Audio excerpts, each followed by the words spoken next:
Biker Adventure, magandang gabi mga kababayan. Welcome to my YouTube channel. Mga kababayan, nandito na naman tayo. Maglabas na naman tayo ng ating mga kanya-kanyang opinion mga kababayan, sa ating mga sariling opinion patungkol sa mga nangyayari mga kababayan, sa kaguluhan dito sa ating politika mga kababayan. No? Ah... Pahiya mga kababayan ngayon ang mga sindikato diyan sa Kongreso mga kababayan, ang mga sindikatong Quadcom nga pilit sumisira at nagbibintang kay Vice President Sara Duterte nga ano daw no, yung confidential fund mga kababayan talaga ang tinitira na kay Vice President Sara Duterte mga kababayan. Sa wakas naglabas na ng resulta sa audit ang kuha mga kababayan. Walang nasilip ng anomalya ang kuha, walang nakita, clear si BP Sara mga kababayan. Ang masaklap itong pilit nga binubutas ng mga sindikato diyan sa Congress mga kababayan. No? Itong Quadcom. Pilit talaga na sinisira si BP Sara sa confidential fund. Ang kabugukan ng mga Quadcom na ito mga kababayan, ang kabugukan ng mga congressman na ito, ang ipilit nilang binubutas kay BP Sara ang patungkol sa mga kababayan, confidential fund at saka intelligent fund sa DepEd. No? Alam naman si General General Ako, kung di pa siya bugok, military official yan, alam niya ang confidential fund. Hindi dapat pwede ilahad sa yan, isa sa publiko, confidential yan eh. Yun ang pinipilit mga kababayan. Sabi nga, iba nating mga kababayan, mga Pilipino, ang kanila daw ang sinisilip ay ang kulangot lang. Malakulangot lang na 125 million confidential fund pa ang ibinubutas nila kay BP Sara, kasi wala na sa ilang ibang makitang ibubutas patungkol sa korupsyon mga kababayan eh. Wala silang makikitang korupsyon sa mga Duterte. Kaya yon ang pilit na binubutas. Ito ang dapat mga kababayan imbestigahan la, yung sa presidente mismo. Ito mga kababayan mababasa nyo ba? Di ba? Tingnan mo yung sa babasahin ko na lang mga kababayan. Itong kay Inday Sara Duterte, Vice President mga kababayan, confidential fund use 125 million. Yun ang binubutas, yun talaga mga kababayan, hindi makamove on ang mga sindikato sa gobyerno. Ang target lang talaga lang, ipa-impeach si BP Sara. Target lang talaga lang, alisin si BP Sara sa politika.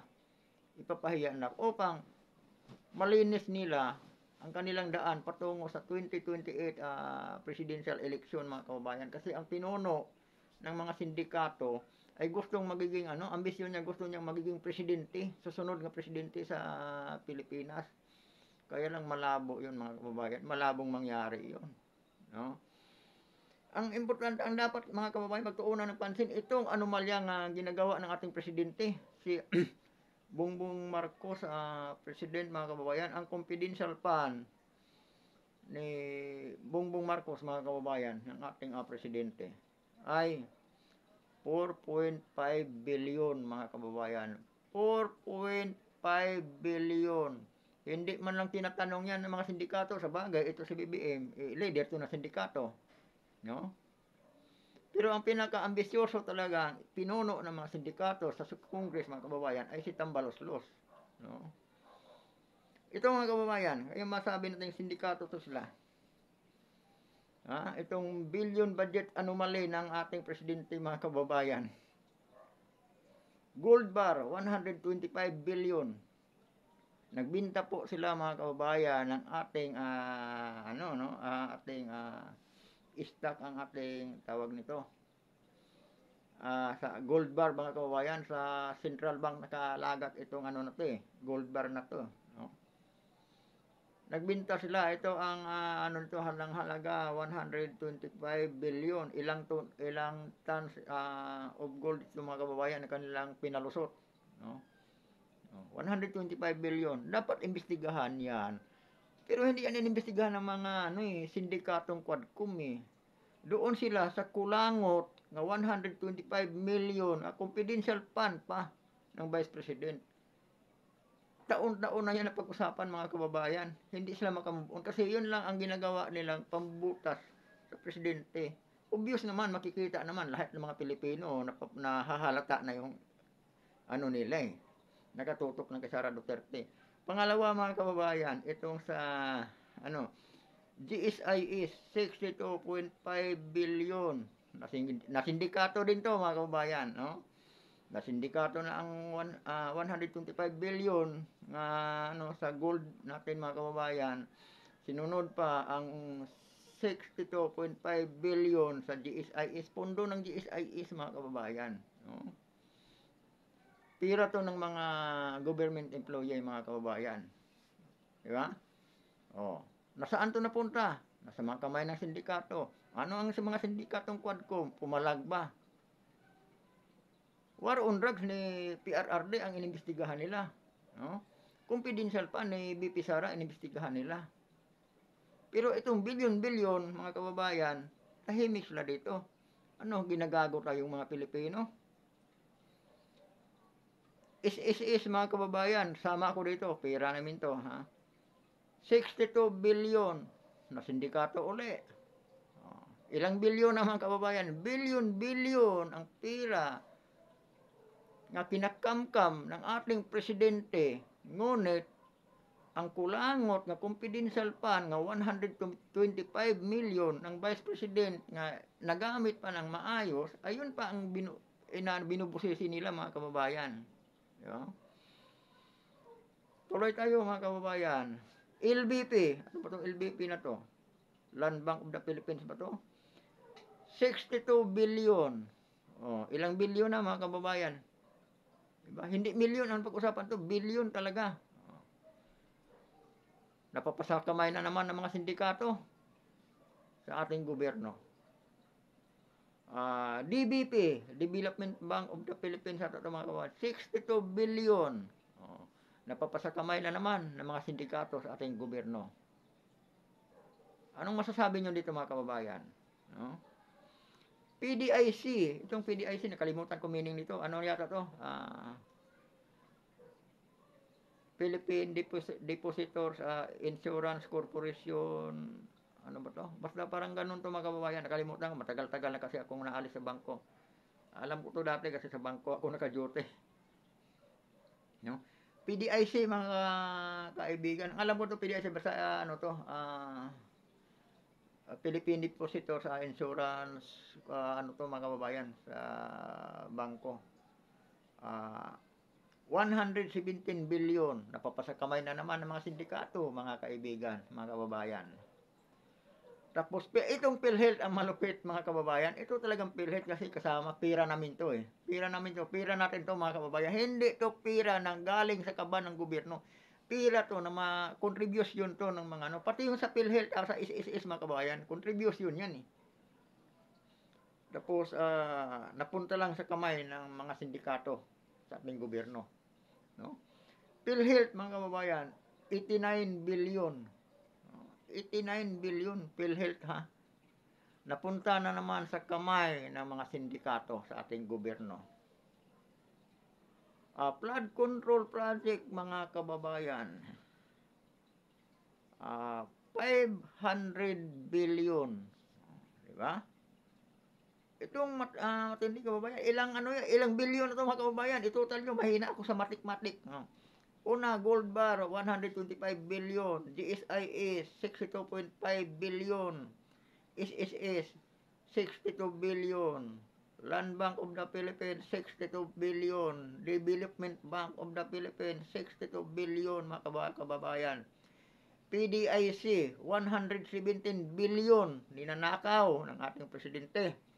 PhilHealth, 89 billion mga kababayan. 89 billion pira ng PhilHealth, samantalang ang daming mahirap mga pasyente na walang kakayahang magpagamot sa ospital dahil sa mahal ng ano natin mga kababayan. Dito sa Pilipinas, sa ating bansa, pag nagkasakit ka, dito bawal talaga magkasakit. Kasi pag nagkasakit ka dito, napakamahal magpa-hospital mga kababayan. Dito sa atin sa Pilipinas, ang masaklap dito, maliban sa mahal ng pagkain, hospitalization mga kababayan, napakamahal. Sa Amerika yata, libre yata to eh. No? Hindi ko lang sigurado ha. Kasi noong hawak pa tayo ng Amerikano, daw, sabi ng lola ko, libre daw ang mga ano eh, noon. Tapos, dito sa atin, ang mahal, hospitalization, saka education, ano mga kababayan, yun ang mahal sa atin. No? Magpaaral ka dito sa atin, napakamahal. Tapos ito mga tuloy tayo dito mga kababayan, no? PhilHealth, saka itong flood control project mga kababayan, 500 billion. Nasaan napunta to? Bakit hindi ito ipinaliwanag ng mga sindikatong Quadcom sa mga mamamayang Pilipino kung saan napunta ito? Bakit ang pilit nilang isusungal-ngal sa mga Pilipino, niluloko nila, ang kulangot, ha? Kulangot lang to sa mga bilyon-bilyong kinakamkam ng presidente. Ang 125 million confidential fund ni Sara Duterte, mga kababayan, sa Vice President, ay kulangot lamang sa bilyon-bilyong ninanakaw ng presidente. Bakit diyan sila nakatutok? Bakit diyan sila nakatuon? Hindi doon sa bilyon-bilyon. Ito mga kababayan, listahan, oh. O yan. Yan yung bilyon-bilyon nga ninanakaw ng ating presidente. Nasaan napunta yan? Oh.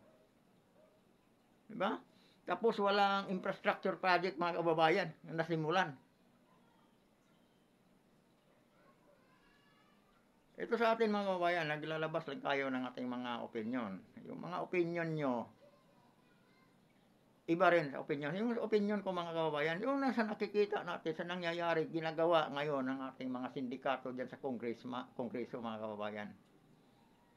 Pero absurdo, yung impeachment, ano nila complain mga kababayan, hinain na ano agad, dinismiss agad. Ito, mayroon na namang panibago. Pero ang naghain mga kababayan, wala namang gano. Kumbaga, sa ano kababayan, walang asim yung mga grupong naghahain. Diba? Puro mga makakaliwa. At marami ang salamat sa inyong lahat mga kababayan sa pagpaunlak nyo dito sa aking munting YouTube channel. At sana mga kababayan, yung hindi pa nakapag-subscribe, paki-subscribe naman dito sa aking munting YouTube channel mga kababayan. Kailangan ko ang tulong nyo mga kababayan at wala pa akong subscriber. No? Yung aking mga video mga kababayan nga ni-upload ni YouTube, marami ng mga kababayan, marami ng ads. Ang lalaki ng mga ads na nilalagay ni YouTube, pero wala akong income niyan mga kababayan kasi hindi pa naman ako monetize. Kasi napakalayo pa ako mga kababayan, milya-milya pa ako sa requirements nga 1,000 subscriber. 68 subscriber pa lang ako mga kababayan. Tulungan nyo naman ako, paki-subscribe naman dito sa aking munting YouTube channel. At maraming salamat. Ulitin ko, Biker Adventure mga kababayan, YouTube channel. Kung hindi nyo mga kababayan, paki-type lang ang Edwin Siron 224. Lalabas yung Biker Adventure mga kababayan. Maraming salamat sa inyong lahat at God bless you. Advance Merry Christmas mga kaibigan. At maraming salamat pala sa nagbigay ng sponsor sa akin, sa aking brother-in-law si Save.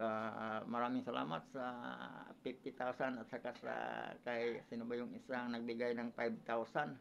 Maraming salamat at sa tulong ninyo at maipagawa ko na yung maipaayos ko na yung aking mga kababayan, aking sa problema sa ngipin. Ulitin ko, maraming salamat sa inyong lahat sa mga sumusuporta dito sa aking munting YouTube channel at saka sa aking mga subscriber. Magandang gabi ulit sa inyo mga kaibigan at advance Merry Christmas ulit.